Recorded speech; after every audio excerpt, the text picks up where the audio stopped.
Life in the 1970s was not perfect. There was inflation, there was political scandal, there was a global oil crisis that made filling up your car feel like a financial emergency. None of that was fun.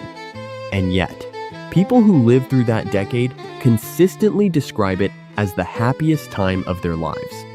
Researchers who study well-being have noted that reported happiness levels in the early 1970s were remarkably high compared to today, despite people having significantly less of almost everything we now consider essential.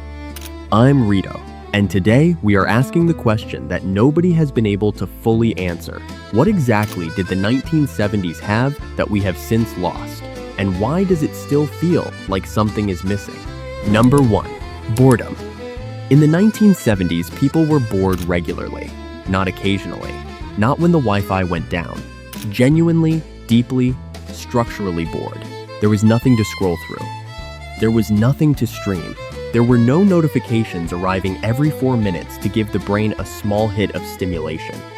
When there was nothing to do, people sat with that feeling until something emerged from it. They picked up instruments. They read books. They went outside and invented games. They called a friend and talked for an hour about nothing in particular. Boredom was the condition that produced creativity. The 1970s had it in abundance.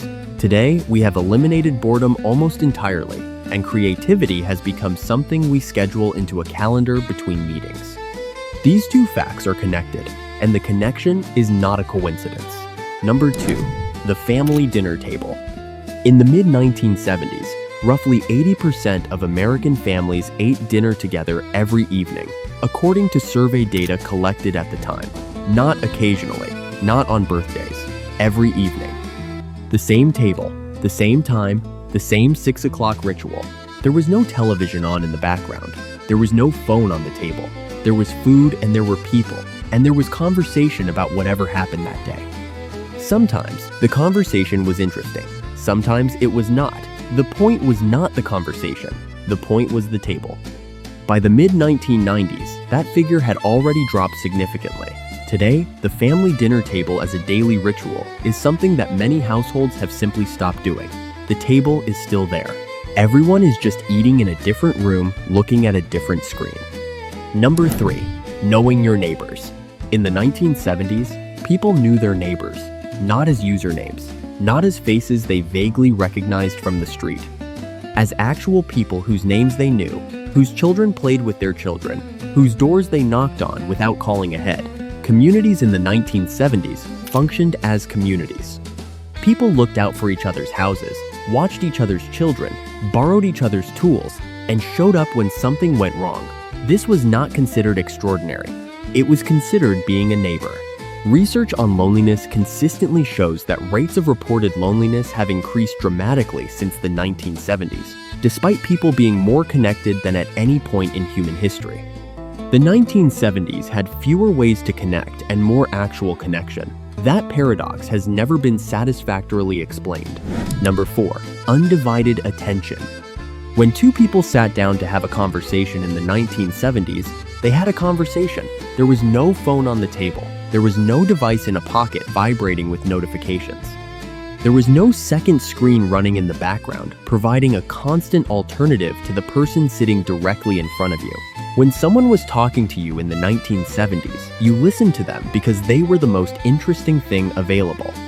Today, a person sitting across from you is competing with every piece of content ever created by every human being on Earth, delivered instantly into your hand. The conversation is losing that competition on a regular basis. The 1970s did not produce better listeners through some special quality of the decade. They produced better listeners because there was nothing else to do while someone was talking. That is a smaller distinction than it appears. Number 5, letters. In the 1970s, if you wanted to communicate with someone who lived far away, you wrote them a letter.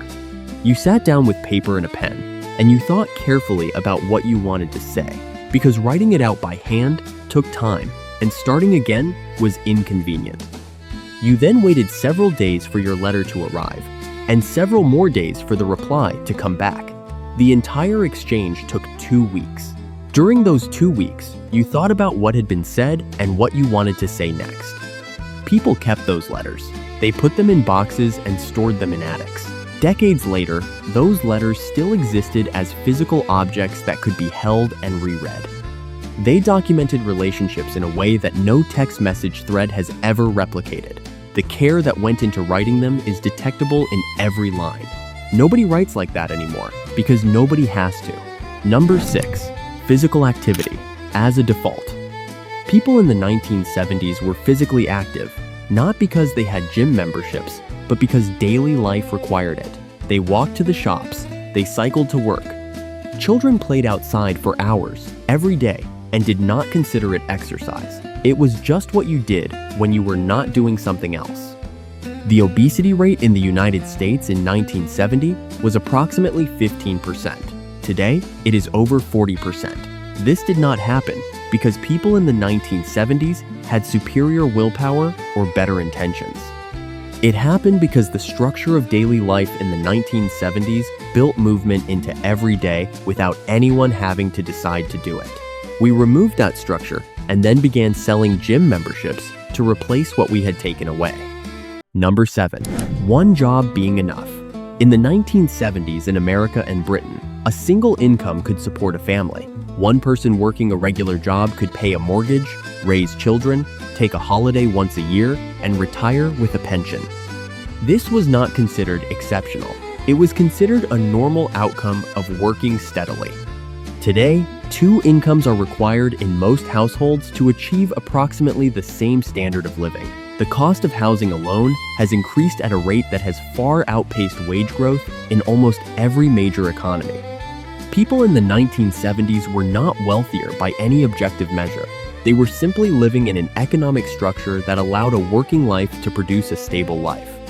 That structure has changed significantly, and the change was not inevitable. It was a series of decisions made over decades that produced a specific outcome. Number 8. Presence. The simplest and most honest answer to the question of what the 1970s had that we have lost is presence. People in that decade were in the room they were in. They were at the table they were sitting at. They were in the conversation they were having, not because they were more enlightened or more disciplined, because the alternative did not exist yet.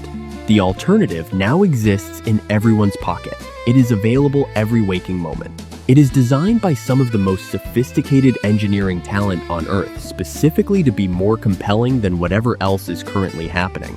And it is winning. The 1970s were not a perfect decade. They were not a golden age. They had serious problems that we have worked hard to address, and those improvements are real and worth keeping. But they had something that we have not managed to replace. The simple experience of being fully in the moment you are actually in without the constant pressure to be somewhere else. That is what people are really missing when they look back at the 1970s and feel something they cannot quite name. It is not the flared trousers. It is not the avocado green kitchen appliances. It is the feeling of being completely and entirely present in a life that was not trying to sell them something else every 30 seconds. And that is what the 1970s had that we have lost. Not all of it is gone completely. Some of it can still be found if you put the phone down long enough to look for it. Which one resonated most with you? Tell us in the comments below. Share this with someone who understands what we are talking about. And like, share, and subscribe so you never miss a rewind. I'm Reto, and this has been your Rewind.